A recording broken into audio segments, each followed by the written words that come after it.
Welcome to Spirit, Purpose, and Energy. Today's show is How Emotions Affect Disease. Thank you again for tuning in to Spirit, Purpose, and Energy. I'm JJ Flizanes, your host.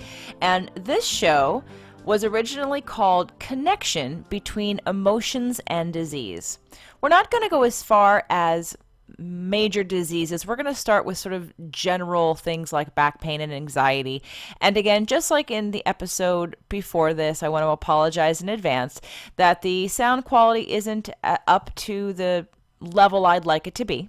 And it will get better as time goes on, I promise. So thank you for sticking in there with me and paying attention and taking some notes and listening to the show. I promise you will get a lot out of today. I hope you enjoy the show. And today I have a very, very special guest, someone that I work with and someone that I know you're going to be inspired and learn a lot from. Dr. Lynne is a multidimensional intuitive teacher and healer. Born with a gift of sight, Lynne can see in exquisite detail what is stopping you from having happiness and success in any area of your life. She offers you straightforward guidance for the heart and soul, letting you know how to transform any area of your life permanently. Lynne blends her extensive credentials and expertise in metaphysics, body-mind therapies, diet, nutrition, and with her highly developed intuitive intelligence, she quickly identifies the real source of the problem using many modalities to bring clarity and permanent resolution to the client. For 25 years, Lynne has guided the lives of successful corporate executives, celebrities, those in the media, businesses, couples, and individuals. Couples say their work with Lynne has brought them closer than they ever believed possible. Lynne's packed nationwide workshops and lectures at Omega Institute for Holistic Studies, Unity Churches, the Learning Annex, the Wellness Community, Centers for Spiritual Living, the Whole Life Expo, spiritual centers, retreats, and corporations have again and again left audiences captivated, anchored, and empowered in their truths. And I can speak from personal experience. I've worked with psychics and intuitives in the past and therapists. And Lynne has a very special gift. From the first session that I met with her, I knew instantly that she could see things that other people couldn't see. So welcome, Lynne, to the show. Thank you, JJ. Thank you. I would love to start out by having you explain to the listeners exactly what you do and how do you do the work that you do. Great question. I was born with the gift of clairvoyance, and I could see things that were going on with people. And, you know, as a kid, it's kind of hard because you really can't talk about it. Nobody really wants to hear the bad news.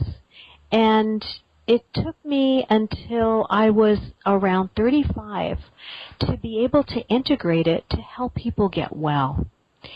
And it's seeing, I see energy fields around people, I see the fields in people so that I can see what their past experiences are and how it's affected their lives today. I want to explain this. It's kind of like a 90-10 rule. So in the present, we might be affected by something. Somebody might make us angry or sad, or we're just kind of full emotionally, and so we're not really present. Well, in the present, somebody else could have done something, but that's really 10% of what's happening. So if we have these piles inside of us from the past, let's say we have an abandonment pile. We have a am I good enough pile. We have a am I lovable pile. So we have all these piles that we're unaware of, that are just sitting in the body that happened years ago. These emotions happened years ago, but they haven't had an outlet until now. And so what I do is I see all of that, and I work with people to help them understand that the person in the present is only triggering that 90%. Mm-hmm. They're just the messenger letting us know that there's unfinished business in there and that it is affecting our lives. For example, I was working with a woman a few years ago, and she came in because she had just horrendous back pain. And she was in her 40s. She could barely stand. And it had been this way for 5 years. And she had been to doctors. She had been, what she felt was everywhere. And nobody had a resolution for her. So when we sat in the session, and I said to her, "Why are you here?" And she said, "I'm depressed." But really, what I could see was the back pain. And so I start getting images of a funeral, and I see that her mother has passed, and then I see the number 5. So I usually see a time frame when this happens, so it helps me when I'm working with someone to go in and kind of clear that issue. And I asked her, and I said, "Did your mom die 5 years ago?" And she said, yes. She was shocked. And I said, "That grief is in your back. So would you be willing to release that?" And we worked after 25 minutes. She was into the deepest grief of her life, and she released it. At the end of 40 minutes, she stood up, and she could walk with no pain. And so, which brings us to the connections between our emotions and symptoms and some diseases. So I am so glad that you used that example. You obviously were psychically reading my mind yesterday when I was wanting to address back pain, because I've got clients with back pain, I've got family members with back pain, and through my journey as a personal trainer, it's taken me from sort of the science of the physical body, the structure of the bones, the joints, the everything that has to do with the science, just of the structure and inside. And of course, when I addressed all that stuff, and some people were getting better and some people weren't getting better, it led me to ask deeper questions. So what's next? And I kept going deeper and deeper and deeper until I stumbled upon the work that led me to mind-body connection and all that mind-body connection stuff, and realizing that a lot of our physical ailments come from emotional issues. And I believe that a lot of our diseases also come from emotional issues, that was really the root of most of these physical ailments that we're having. So I'm so glad you used back pain, because it's such a huge thing. Everyone keeps thinking, oh, it's physical, it's physical. And sometimes I'm sure it is physical. But if it's chronic and it never gets better, it's not physical. So please tell us, explain to everyone who's listening that connection. Obviously, we heard it with the back pain example, but what's the connection between our thoughts and feelings, and then how that manifests in our body as disease or illness or pain? Disease and illness can start as thoughts. And so if you're thinking, oh, I'm never going to get this job, I'm never going to get that job, if you're thinking negatively, which is the ego, and we'll go into that piece more with the next show that JJ will be doing together. She and I will be doing together on intuition development. But for now, if you think from a critical place, we'll call it the critical voice, the negative voice, your body's going to be stressed, your organs are going to take a hit, and I mean, I just see it all day long. People come in with high blood pressure. And why is it that any of us could be sitting in traffic? We are in LA, so kind of synonymous with traffic. And one person just is furious and just wants to bang on the steering wheel. And the other person picks up the phone and calls the person they're meeting and says, hey, I'm going to be 20 minutes late. The difference between how we behave is based on what's inside of us. Again, these emotions. So let's say the person in the car is really angry. That blood pressure could rise. But what I find in session with high blood pressure is that it goes back to an emotional feeling that maybe they were trapped as a kid. Maybe they didn't like their family environment. Maybe it was hostile. Maybe it wasn't safe. And so all it does, sitting in traffic, recreates the feeling of being trapped. But because they're unaware of it, they think it's about traffic. So coming back to that 90-10, 10% for us is what's happening on the outside that's triggering the 90%. in terms of it being buried in there. So that 90% is really sort of our foundation and our, would you say it's our subconscious mind as well as our emotional body? Yeah, I would say it's the emotional body, it's the pain body.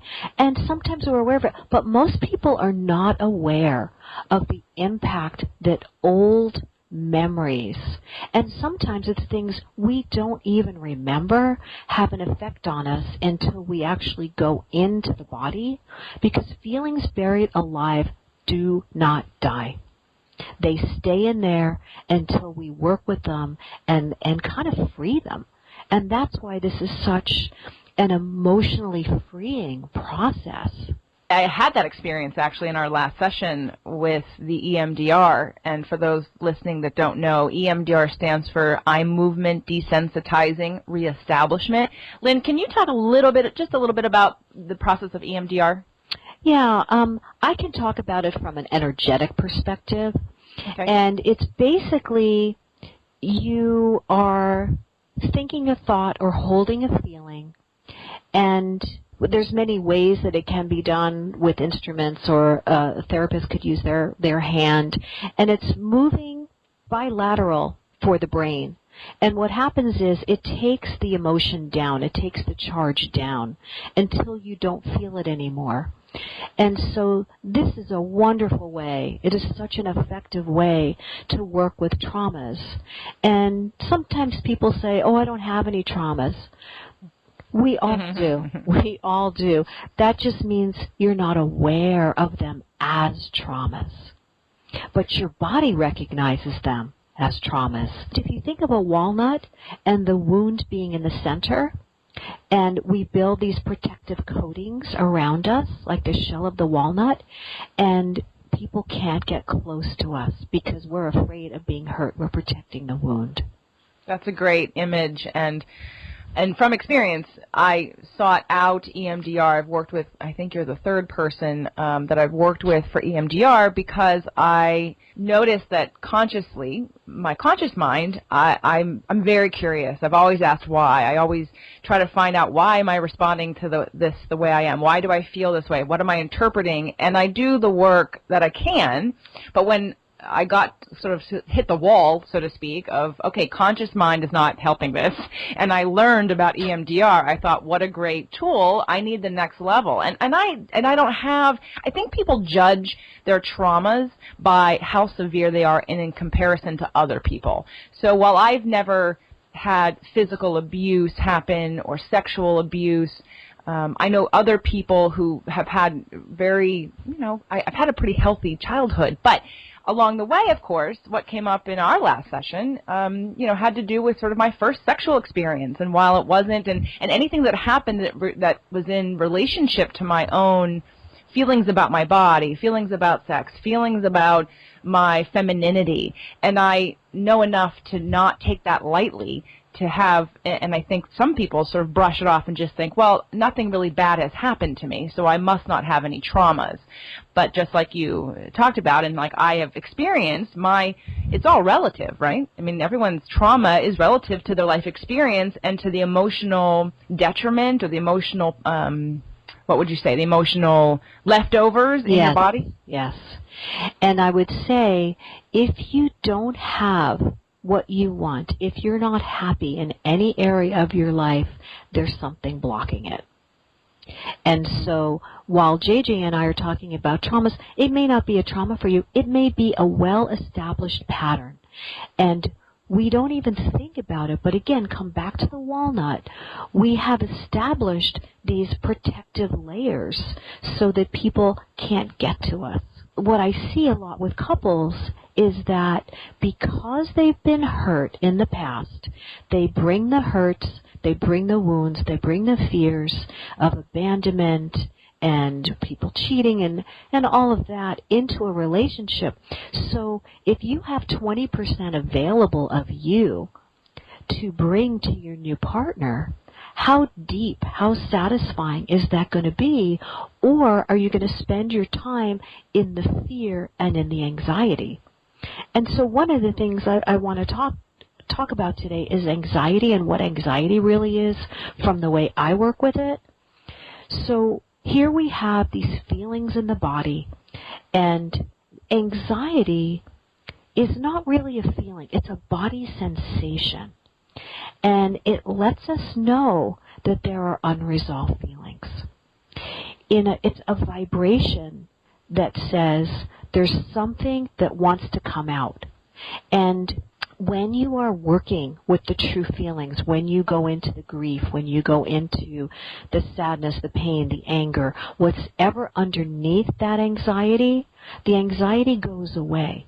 It's released. Once the true emotion is released, the anxiety goes away. So the anxiety is a message. If you're worrying about something, if you're fretting about something, if you feel anxious about something, there's something underneath that needs to be released. So anxiety is a great teacher for us, that there's something there. There's an energy, there's a feeling, a true feeling that wants to move through you. And feelings are just energy.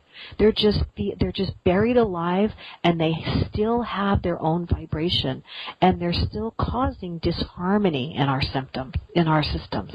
So let's say someone has anxiety but doesn't take it as the contrast that is calling them to address it or to release it or to find some tools or some help in order to process and then release that. And someone, whether they use drugs or television or sleeping or shopping or alcohol or food to sort of numb the anxiety and to ignore it. Let's just take a scenario and say someone has anxiety for 10 or 20 years. What physical symptoms have you experienced or seen, or what could one think might happen next with how that could cause, again, illness or disease past just the feeling? There's several but mostly it's a feeling of feeling unsafe. And so the unsafe can go into shoulder pain or back pain or headaches. I see a lot of headaches with that, and respiratory things, because we're not breathing well when we have anxiety. It's an overall feeling that drains the body. A lot of fatigue and anxiety, because we're using the energy to keep the anxiety alive. We have to keep feeding it. And so a lot of times people are tired, and they're, I don't know why I'm tired, I need more vitamins. Really, they just need to release what's ever underneath the anxiety to not feel drained. I have been recommending for years, after learning, like I said, I used all the tools that I could find to address each issue with each client over the years, and some things would work and some things wouldn't, which led me to find more things to study and more things to try so that I could be of better service to really help people overcome and problem solve anything that was standing in their way of getting the results that they wanted. And at the end of the day, even what I do, people are coming to me, or used to come to me, for just diet and nutrition and weight loss. But the reality of it is, underneath all that was they just wanted to be happy, and they wanted to love themselves, and they wanted to feel good. And so really the real goal wasn't just I want to lose 10 pounds, it was I want to love myself. Mm-hmm. And so once I could kind of uncover all of that, acquiring new tools and learning about new people like you to refer to help them move those blocks out of the way to get to that goal is really, really important. So someone who's listening, let's just say someone who's listening to this and they're afraid. For some people like me, I would hear this and call you. In fact, that's what I did, right? I manifested you within 24 hours. I was talking about an intuitive, and then Jeannie gave me your card the very next day without me even asking, and I called you that night. But that's me. So let's talk about the people out there who are listening to this, and they're interested, and they've got pain, and they're very curious, but they're scared. What would you say to those people who are just have a little resistance because they're afraid of you uncovering something really bad, or having this take a long time, or having to relive painful things? Mm-hmm. Well, the pain is in there, and it's running your life. You don't even know it. You're making decisions based on fear. For instance, people take a safe job rather than go out into the world and do what they want. They choose safe relationships, which maybe you don't get to be in your power. Maybe you don't feel empowered in the relationship. Maybe it's just playing it safe. So I ask you, are you okay to live the way you're living, or would you rather take a chance and dip your toe in the pool and see what the pool feels like? I don't go beyond what somebody asks. So when somebody comes in, I ask them, what do you want to focus on?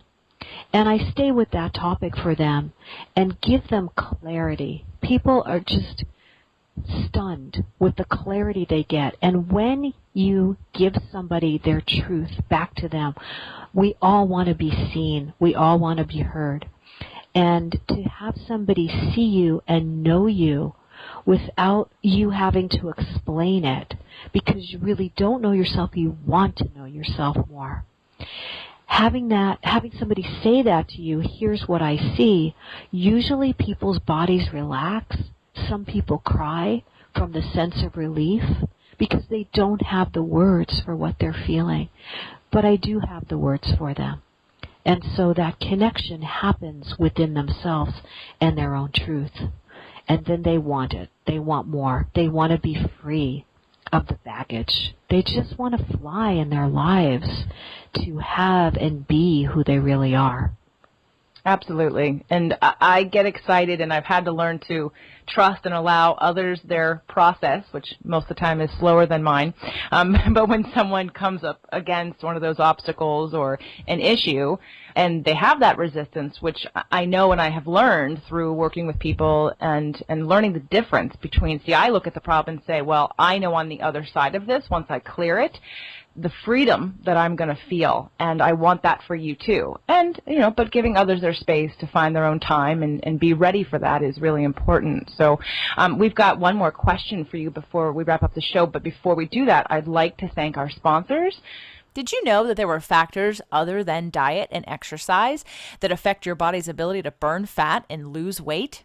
There are 7 contributing factors to what's called weight loss resistance. You may have one or more of these factors that are hindering your body's ability to give you the results that you want. Come on over to fit2love.tv/quiz to take the test and find out where you fall. That's fit2love.tv/quiz. Okay, so now we've talked about the amazing gifts, Lynne, that you have and how you can help others and how we can help ourselves by removing some of these blocks and healing some of this pain that's been stopping us in running our lives. So how do we start? How can we become aware of what is within us that may be causing harm on our physical, emotional, or even spiritual level? Listen to your body. Whenever you feel a charge in your body, which means a movement in your body, an emotion in your body, a clenching in your body, your body is your best barometer to what's going on. And just watch are you acting from a place of what you want and what you're here to do, or are you reacting, which is the 90%, to what somebody is doing or saying. 90% of most folks live in reaction to life rather than grabbing it by the horns and taking it where you want it to go and allowing it to go.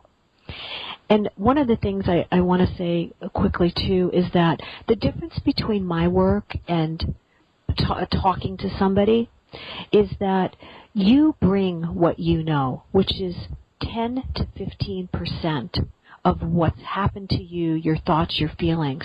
So you're working with the conscious mind. How much can you evolve when you don't know what's in there? Basically, the difference in talking about things is you might get an understanding of behavior. The work I do goes into your body where the feelings are and releases them so that you are free. So we said to listen to our bodies. And is that just anything from feeling? So, for instance, today, before we recorded today, I was really excited, and I couldn't tell. I thought it was excitement or anxiety from being nervous.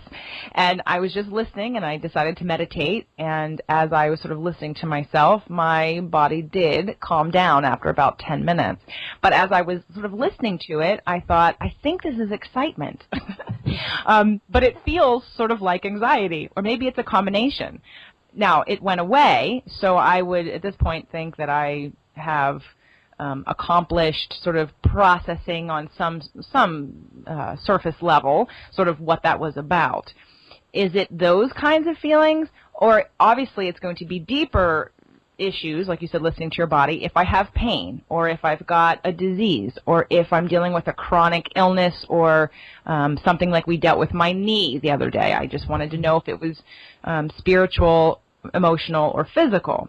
So talk a little bit about, again, those sort of signs when you said listen to your body in particular. Yeah, so as you experience, as JJ's saying, a physical pain or something inside of you, I'll call it an emotional tweak,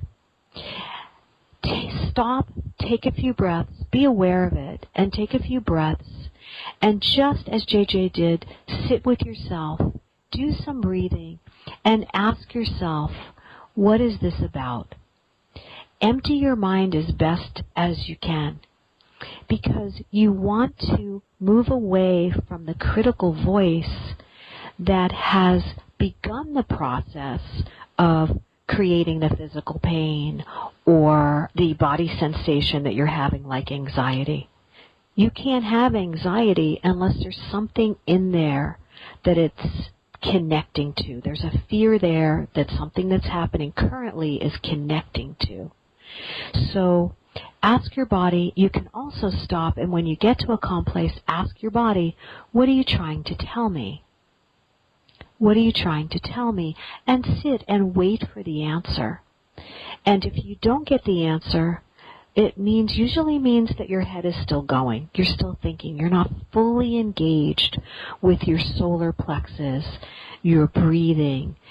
Think only of your breathing. There's nothing to do right now except listen to the sound of my breathing and just let everything else go. Excellent. Good. Well, that's a place to start, and I know that on our next show with Lynne, we're going to be talking about how to strengthen and listen to your intuition, which, again, will help you do some of this work on your own and to help clear some of those things. Of course, not all of it, because you can't see what Lynne can see or what other intuitives can, but I know for myself and for others, strengthening your intuition helps you make better choices in life. So I invite you to subscribe to the show on iTunes, to Fit to Love podcast, so that you can get immediate downloads when all the shows are published, and you can get access to Lynne as soon as her next show is up every week. So before we close the show, Lynne, tell us, who do you work with? And I mean, people who don't live here in Los Angeles, I mean, can they work with you? Yeah, I work on the phone. I work in person at my office in the South Bay in Los Angeles. But working on the phone is just as good, because I can read energy anywhere. Yeah, so calling is fine. I also have classes at my office for intuition development and other things going on. So you can reach me through my website, which is lyneboutross.com. There's contact information there. I also have a CD, How to Listen to and Follow Your Intuition. And JJ and I will talk a little bit more about that in the next show. And if you're interested, feel free to contact me. Lynne, why don't you give us your telephone number? It's 424-234-8767. Excellent. I could talk about this stuff all day long. I love it. And I really appreciate you being here to help educate and inspire and help remove blocks from both myself and from the audience and anyone listening and anyone that I refer. So also, if you're going to get in touch with Lynne, please let her know that you heard about her on this show, so she understands how much you understand about what she can do for you and the services that she provides. So I thank you for listening. If you enjoyed this show, please share it. And Lynne, thank you so much. I look forward to interviewing you again. Thank you, JJ. Thank you again for tuning in to Spirit, Purpose, and Energy. If you're inspired and want more, come on over to fittolove.tv and check out our Freedom Fridays, or find us on iTunes. More at Fit to Love, physical, emotional, and spiritual fitness for the happy life you deserve.